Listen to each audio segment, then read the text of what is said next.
કોઈ સુવિધા નહીં, કોઈ ફેસિલિટી નહીં, કોઈ આર્મી નહીં, કોઈ પોલીસ નહીં. જયારે મોટા મોટા નેતા આવે, કોઈ વીઆઈપી માટે પાછળ કેટલી ગાડી, ઉપર હેલિકોપ્ટર શેનાથી હાલે છે? ટેક્સ પે કરે છે એના ઉપર નથી. વીઆઈપી માટે જે સર્વિસ છે એ આ લોકો માટે કેમ નથી?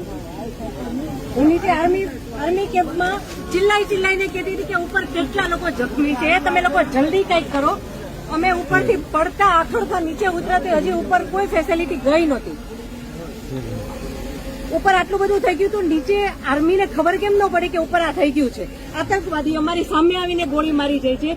હિન્દુ મુસલમાનને અલગ કરીને હિન્દુના બધા ભાઈઓને ગોળી મારી છે. તો આપણી આર્મી કરે છે શું? લાખોની સંખ્યામાં આર્મી હતી ત્યાં. અને જે ટુરિસ્ટ પ્લેસ છે ત્યાં કોઈ આર્મી મેન નહીં, કોઈ પોલીસમેન નહીં, કે કોઈ ફર્સ્ટ એડ કિટ નહીં, કાંઈ જ સુવિધા નહીં.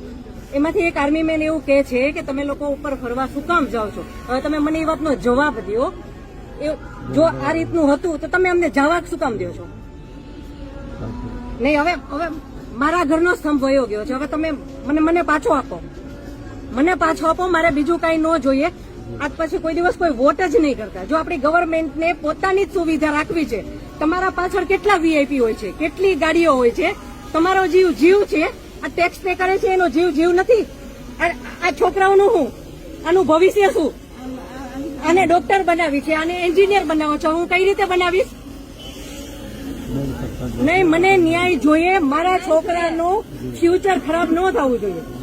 આટલા વર્ષની સર્વિસમાં એને ટેક્સ તમે કટ કરીને તમે સેલરી આપો છો ને, અને ઉપર જતા અમે કઈ પણ વસ્તુ ખરીદીએ છીએ, ક્યાંય જઈએ છીએ, ફરીથી ટેક્સ, ટોલ ટેક્સ, બધા ટેક્સ તમે અમારી પાસેથી લ્યો છો. તો મારા ઘરવાળાને જયારે જરૂર હતી ત્યારે કોઈ ફેસિલિટી નથી મળી. મને એનો ન્યાય જોઈએ. તમે લોકો અહીંયા જ રહ્યો, તમે કહો મને કે તમે શું કરશો એના માટે. આ એક નહીં, આના જેવા જેટલા ભાઈઓ બધા નિર્દોષ હતા, બધાને આવડા છોકરા હતા.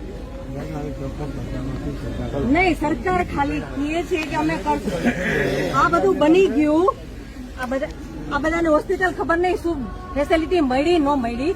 બીજે દિવસે આટલો કરફ્યુ, આટલી રોડ બંધ, રોડ ઉપર 100-200 જ્યાં જોઈને ઢગલા. નહીં સર, નહીં, સાંભળો, તમારે સાંભળવું પડશે.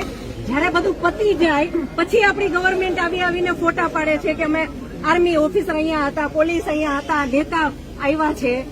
પછી શું કામનું?